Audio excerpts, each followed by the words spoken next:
नमस्कार सांग माने आपण मानकु मु मो चैनल ओडिया बहुलिपि को स्वागत करूची। जेमिति कि आपण माने देखि पारुथबे कि माँ एठी राति रे केते सारा चिंगुडी माछ केळुचंती। एबे प्रश्न है कि एते सारा चिंगुडी माछ आसीला केउठु। तो सांग माने हमर गाँ रे चिंगुडी गड़िया अछि। आज गड़िया हार्वेस्टिंग हैला आ बापा माँ गाँ रु फेरु फेरु राति हे गला। सेथि पई राति रे सब माछ केळुचंती। ए कंकड़ा भी सब गाँ रु आसीची। सेई खुशी रे आज रोसई घरे भीड़ लागिची कारण आज घर को मो बापा आसीचंती।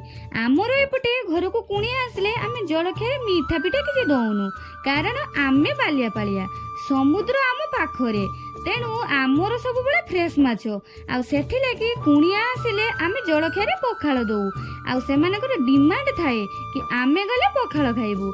सहज तो फ्रेश माछ आ ता ऊपरे पुणी देसी चाउलर पखाळ पूरा जबरदस्त। आ सांग माने देखंतु मो बापा आसीबा खुशी रे एठी केते प्रकार रे रोसई